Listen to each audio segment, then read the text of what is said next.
Welcome to my channel. In today's episode, we explore the tragic and horrifying murder of a Navy officer whose secret identity led to her violent death at the hands of her newlywed husband. This is a case where betrayal, anger, and deep insecurities came together in a confrontation with deadly consequences. Valerie Jacobson, 29, was a Navy officer stationed in Jacksonville, Florida. In April of 2019, Valerie grew up in a small town in Ohio and joined the Navy right out of high school. She had always been dedicated to her career, finding both discipline and a sense of purpose through her work. She served on several ships during her time in the military, eventually becoming known for her strong work ethic and attention to detail. Fellow officers said she was the type of person who always made sure her uniform was perfect, her tasks completed, and her superiors satisfied. She lived by a motto that hard work and loyalty were everything. They also said she often seemed more focused on her work than on her personal life, though that changed when she met Tucker Jacobson. Valerie and Tucker met through mutual friends in Jacksonville. After less than 6 months dating, they were married in a small ceremony at a local chapel. Valerie's friends voted she seemed happy but a little anxious in the days leading up to the wedding, especially with her chilly relationship with her future mother-in-law, Miriam. She was also always careful about what she shared with Tucker, never revealing too much about her past and never introducing him to her family in Ohio. Tucker seemed easygoing on the surface, but his behavior became more controlling after the wedding. Valerie's friends noticed a change in her. She became quieter, more withdrawn, and less eager to talk about her new marriage. Despite her struggles in her personal life, Valerie was still committed to her Navy career. She dreamed of one day becoming a high-ranking officer, a goal she was working toward with precision. As April 2019 rolled around, Valerie's future seemed bright on the surface. She was newly married, advancing in her career, and living in a quiet neighborhood in Jacksonville. But beneath the surface, she was hiding a secret that she believed could destroy everything she had built. This secret, which she believed was necessary to protect her career and her marriage, would soon lead to her tragic death. On the morning of April 18th, 2019, at around 7:30 a.m., Jacksonville police received a frantic call from Tucker Jacobson. His voice was shaky as he told the dispatcher that he had found his wife, Valerie Jacobson, dead in their home. Tucker said he had been out late the night before with some friends and returned early in the morning, only to discover the horrifying scene. Valerie's body was found in the master bedroom of their modest two-bedroom house on Lexington Drive, in a quiet neighborhood not far from Naval Air Station, Jacksonville. The area was usually calm, known for its tree-lined streets and families who had lived there for decades. It wasn't the type of place where you'd expect something like this to happen. When Tucker walked into the bedroom, he claimed to have immediately noticed something was wrong. Valerie was lying on the floor near the bed, unresponsive. He said her body was cold to the touch, and she appeared to be covered in blood. Tucker told police he tried to wake her up but quickly realized she was gone. In a panic, he called 911. Neighbors later reported that they heard nothing unusual the night before. One neighbor mentioned that she saw Tucker's car pull into the driveway around 7:00 a.m., but there were no loud noises or disturbances beforehand. She described the couple as quiet, kept to themselves, and said they had never heard them argue or fight. The first officer on the scene arrived just minutes after the call. He found Tucker outside the house, pacing nervously. Tucker was visibly shaken and repeatedly asked what the bleep happened to him. The officer immediately noticed signs of a struggle inside the house. The living room appeared untouched, but the bedroom was in disarray. Bloodstains were found on the floor and walls, and there were signs that Valerie had tried to fight back. Valerie's body was found with multiple stab wounds, including in her eyes, later determined to be inflicted by a pair of office scissors, and she had also been strangled with a leather belt. The brutality of the crime shocked even seasoned investigators. The officer called for backup, and detectives arrived shortly after to begin their investigation. Tucker, still in a state of shock, sat on the front steps of the house, head in his hands, as the investigation began. One thing was clear: this was no accident. The violent nature of the crime suggested that whoever did this had a deep personal connection to Valerie. Jacksonville detectives arrived at the Jacobson home on Lexington Drive around 8:00 a.m. on April 18, 2019. Leading the investigation was Detective Marcus Rodas, a 15-year veteran of the Jacksonville Sheriff's Office. Known for his attention to detail, Rodas wasted no time. His partner, Detective Lisa Hansen, joined him. She was newer to homicide, but had quickly built a reputation for her sharp instincts. Together, they began assessing the scene. The first thing the detectives noticed was the chaotic state of the bedroom. The furniture was knocked over. The bed sheets had been torn, and there were visible blood spatters on the walls and floor. Valerie Jacobson's body lay on the carpet near the bed, her hands still clenched, a sign that she had fought hard against her attacker. The sight was brutal. Valerie had been stabbed multiple times with a pair of office scissors, including in the eyes, and a leather belt was found around her neck, confirming she had also been strangled. Forensics teams were called in shortly after. Crime scene technicians used luminol to detect traces of blood that had been cleaned or missed. They also dusted for fingerprints on the scissors and belt, both of which were left near Valerie's body. The medical examiner arrived to assess the time of death, estimating that Valerie, who was not found to be sexually assaulted, had been killed sometime between 10 p.m. and midnight the night before.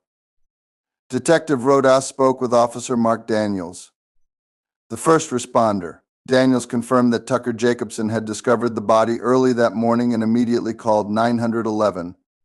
Daniels noted that Tucker appeared genuinely distraught, pacing outside and asking over and over what had happened to his wife. However, detectives, unless they're complete idiots, always treat the spouse as a potential suspect, so they kept Tucker at the scene for questioning. The investigation began with a thorough examination of the house. The front door showed no signs of forced entry, and nothing seemed to be missing. The detectives found Valerie's wallet and phone on the kitchen counter, ruling out robbery as a motive. The house itself didn't seem ransacked, except for the bedroom where the violent struggle took place. The detectives Rodas and Henson carefully documented everything, using cameras and laser measurement tools to recreate the scene. As they surveyed the house, they knew they were dealing with a personal crime. This was not a random break-in gone wrong.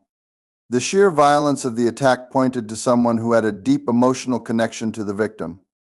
The next step would be questioning those closest to Valerie, starting with her husband, Tucker. Tucker Jacobson, 31, was the first person police questioned. As Valerie's husband, he was automatically a key suspect. Tucker worked at a Toyota dealership in Jacksonville, where he sold cars and was known for his easygoing personality. His friends described him as likable, but they also knew he had a temper when he felt disrespected. Lately, Tucker's coworkers noticed he had become more stressed and distracted. They didn't know why, but some suspected it had something to do with his marriage. Tucker and Valerie had a whirlwind romance. They met in the fall of 2018 at a mutual friend's party and quickly married 6 months later in a small ceremony.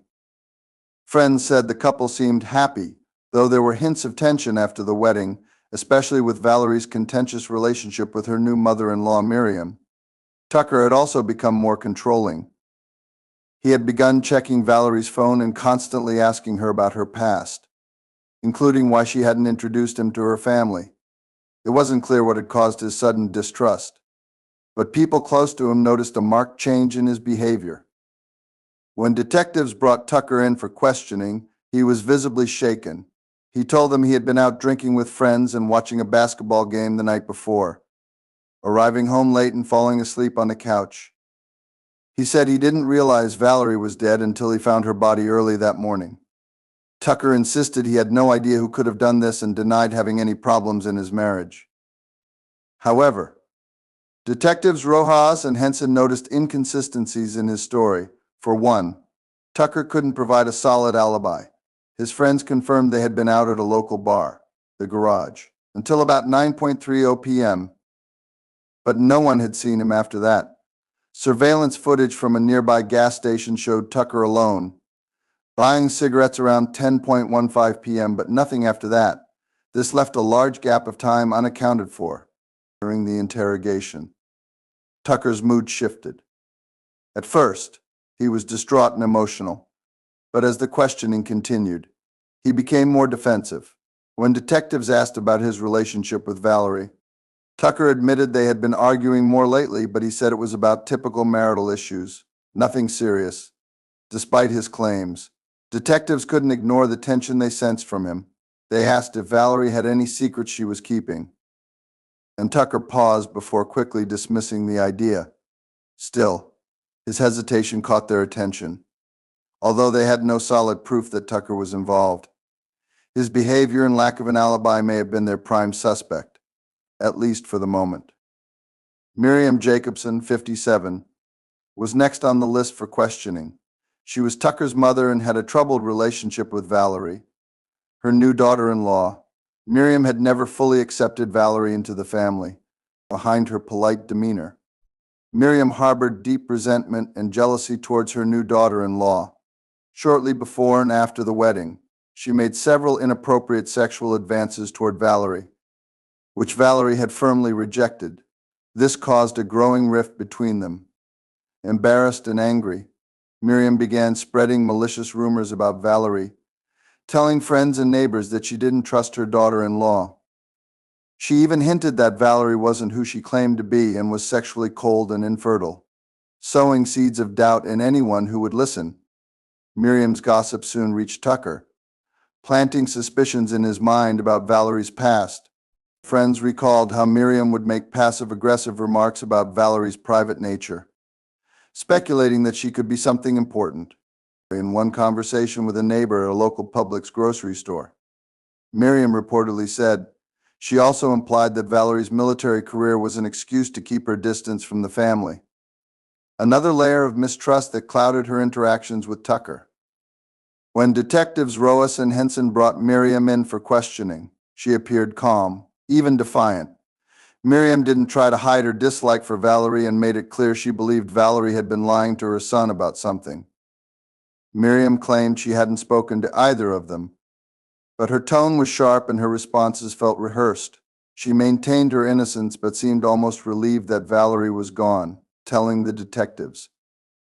They knew her animosity toward Valerie went beyond typical family squabbles. Her inappropriate sexual advances, which had caused Valerie to distance herself, also provided a potential motive for Miriam's dislike, although Miriam denied having anything to do with the murder. Her behavior was suspicious enough to keep her in the spotlight of the investigation. The detectives couldn't rule her out just yet. On the morning of April 18, 2019, investigators found a critical piece of evidence that shifted their focus. Detective Rose received a tip from a confidential informant that Miriam Jacobson had been involved with a known local drug dealer deemed Darling Vasari. Vasari, 44, was a small-time felon with a long history of drug-related crimes and petty theft in Jacksonville. He had a reputation for taking advantage of vulnerable clients, and Miriam, deeply in debt, was one of them. The informant revealed that Miriam's financial troubles had reached a point where she was trading sexual favors to Vasari in exchange for drugs. Miriam had struggled with an addiction to prescription painkillers for years, a secret she hid from her son Tucker. She had racked up significant debts with Vasari, and by early 2019 she had no way to pay him back. Vasari, known for his violent temper when it came to unpaid debts, had pressured Miriam into taking drastic measures, including selling herself to him for sexual acts. This new information immediately caught the attention of the detectives. They pulled Miriam's financial records and found evidence of large cash withdrawals from her bank account, which lined up with payments to Vasari. These transactions took place in the months leading up to Valerie Jacobson's murder. The investigators also discovered a series of text messages between Miriam and Vasari, where Vasari had grown increasingly threatening, demanding money or other arrangements. One particular text message sent by Vasari on April 14th, just days before the murder. Read. Time's running out. Miriam, you dried up old bleep. Better come through, or you'll bleeping regret it. This ominous warning led detectives to wonder if Miriam's desperation over her drug debts had somehow played a role in the crime. Could she have gotten involved in the murder to pay off Vasari? Or had Vasari taken matters into his own hands when Miriam couldn't deliver? The discovery of Miriam's drug addiction, her debts to Vasari, and the lengths she went to in order to cover them up, added a new layer of complexity to the case. The detectives now had to consider whether Miriam's connection to Vasari had led to Valerie's murder directly or indirectly. In 2019, just as investigators were closing in on new leads, a surprise crackdown on local drug dealers turned the case on its head. Jacksonville police, in collaboration with federal agents, raided several properties, including the home of Dean Darling Vasari, Miriam Jacobson's drug dealer and sometimes sexual partner. The raid was part of a larger operation targeting a rising opioid epidemic in the region. During the raid, law enforcement found substantial evidence tying Vasari to a network of illegal drug sales. Hidden in his rundown apartment were bags of pills, several unregistered firearms, and stacks of cash. What caught the attention of the investigators working Valerie Jacobson's murder, however, was something more personal, an envelope filled with pictures of Miriam and her family members, including Valerie and Tucker, accompanied by a series of sexually explicit text messages between the two. These messages showed that Miriam had not only been buying drugs from Vasari, but had also been involved in a deeply troubling personal relationship with him. In the texts, Vasari repeatedly pressured Miriam to do more to repay her debts. He hinted at favors beyond money, and in one particularly incriminating message, sent just days before Valerie's death, he said, "You're out of options, Miriam. Handle it, or I'll make it worse for you." These discoveries confirmed what detectives had suspected, that Miriam was caught in a dangerous situation, desperate to pay off her debts and keep her secrets hidden. Miriam may have been forced to take extreme measures. Investigators now wondered if she had been blackmailed or coerced into something far worse, including murder. With new evidence in hand, detectives re-interviewed key witnesses, including Miriam's son, Tucker. His earlier insistence that his mother had nothing to do with Valerie's murder seemed increasingly unlikely. Tucker, who had been struggling with the emotional toll of losing his wife, was visibly shaken when confronted with the truth about his mother's drug debts and her toxic relationship with Vasari. As the case continued to unfold, one thing was clear: Miriam Jacobson's involvement in the criminal underworld, her connection to Vasari, and her desperation to secrets hidden had put everyone around her in danger. By late April of 2019, the investigation into Valerie Jacobson's murder was revealing shocking details about her life. While many initially thought she had a perfect marriage to her husband, Tucker Jacobson, the truth was much darker. Valerie had been living in fear, worried that her past would destroy both her career in the Navy and her new marriage. Valerie was a dedicated service member who had enlisted in the Navy years earlier. She loved her job and the sense of duty it provided. However, she faced a constant fear of losing everything she had worked for if her transgender identity was revealed. The military had strict policies about gender identity, and Valerie knew that being open about her past could lead to immediate repercussions, including losing her position. To keep her secrets safe, Valerie had carefully hidden documents related to her transition. Unfortunately, in early April 2019, her husband, Tucker, stumbled upon paperwork that revealed Valerie's true identity. The discovery shattered the trust in their relationship and triggered a wave of emotions. Friends reported that Valerie was terrified of how Tucker would react. She feared that he might reject her, just as she worried about how her Navy career could be jeopardized if anyone found out.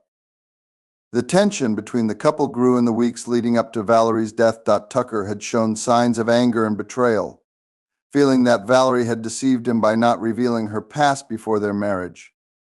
Just a few months after their February wedding, their relationship deteriorated rapidly. Friends noticed a change in Valerie's demeanor. She was anxious and withdrawn, worried that her secret would destroy her life. On the night of April 28, 2019, a heated argument erupted between the couple in their apartment in Jacksonville, Florida. Neighbors reported hearing shouting and crashing sounds. Hours later, Valerie was found dead in their home, a victim of a violent struggle. Detectives quickly focused on Tucker, as he was the last person to see Valerie alive. Surveillance footage placed him at the apartment just before the murder, contradicting his claims that he had left. As police dug deeper, they discovered that Tucker had conducted online searches related to violence and betrayal. This evidence painted a troubling picture of premeditated intent. On May 1st, 2019, Tucker was arrested, maintaining that he loved Valerie and could never harm her. However, as the investigation progressed, the truth of Valerie's fear came to light, highlighting the struggles many face with acceptance and identity. The case drew significant media attention, raising awareness about the challenges transgender individuals encounter, especially in traditional professions like the military. In late October 2019, the trial of Tucker Jacobson began, gripping Jacksonville as it unfolded. Tucker, now 31, stood accused of killing his wife, Navy officer Valerie Jacobson. After discovering she was transgender, the courtroom was tense as prosecutor Karen Lowry, a 45-year-old no-nonsense attorney with a reputation for toughness, laid out the case.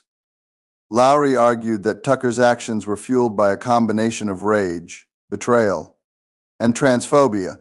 She told the jury that Valerie had hidden her past for fear of losing her husband and her Navy career, which she had built over 8 years.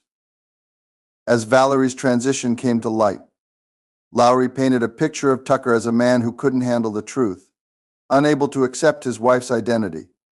The discovery of Valerie's medical records had sparked the violent confrontation that led to her death. On the other side of the courtroom, Tucker's defense attorney, Michael Reed, 50, worked to shift the narrative. Reed argued that the murder was not premeditated, but a tragic heat-of-the-moment reaction. He asked the jury to consider Tucker's shock and emotional state of the time, suggesting that while Tucker's actions were inexcusable, they were not driven by hatred or intent to kill. Reed pushed for leniency, saying Tucker had already lost his wife and that his future shouldn't be defined by one horrific night. Throughout the trial, Valerie's family sat quietly in a courtroom, visibly shaken. They had lost not only a daughter, but also the privacy and dignity of her life. As the details of Valerie's transition and her fears about her identity were exposed to the world, the trial gained widespread attention, with outlets following every twist. The story sparked conversations about the challenges faced by transgender service members and the dangers of transphobia in intimate relationships. In November 2019, the jury found Tucker guilty of second-degree murder. He was sentenced to 30 years in prison. For some, it was a just outcome, but for Valerie's loved ones, it didn't fully bring justice for her lost life. The case continued to resonate, highlighting the ongoing fight for acceptance and protection in the LGBT community. After the trial, Tucker Jacobson began serving his 30-year sentence at a Florida state prison. While in prison, Tucker remained largely silent about the events leading up to Valerie's murder. Reports indicated that he struggled with remorse, but some speculated whether he had ever fully accepted his wife's identity. The case stirred ongoing debate in the public about the intersections of transphobia, domestic violence, and the justice system. Meanwhile, Miriam Jacobson, Tucker's mother, faced her own downfall. Investigators uncovered that Miriam had been deeply involved in the events that led to her daughter-in-law's tragic death. Miriam had been spreading malicious gossip about Valerie long before the murder, fueled by the fact that she had made several inappropriate advances toward Valerie, which were rejected. The strained relationship between the two women grew worse as Miriam harbored resentment and jealousy toward her new daughter-in-law. In addition, Miriam was found to be in deep financial trouble, owing thousands to her drug dealer, Dean Darling Vasari. She had resorted to selling herself to pay off her debt, leaving her trapped in a dangerous world of addiction. Her reputation in Jacksonville, where she had once been seen as a pillar of the community, was now in tatters. By mid-2019, Miriam faced charges of drug possession and solicitation. She was sentenced to 2 years in prison for her involvement in drug-related crimes. Dean Darling Vasari, Miriam's drug dealer, didn't fare much better, a notorious figure in the Jacksonville drug scene. Vasari had built a reputation for preying on vulnerable women, exploiting them in exchange for drugs. His operation was uncovered during the investigation into Miriam's activities, and he was arrested in a drug bust in July 2019, charged with drug trafficking and human exploitation. Vasari faced 20 years in federal prison. His empire crumbled as authorities shut down his network, bringing a temporary end to his influence over the city's underworld. Thank you for being with me until the end of this video. If you like true crime videos, be sure to subscribe to my channel and hit the bell so you don't miss the videos I post every day. Thanks to all of you dear ones.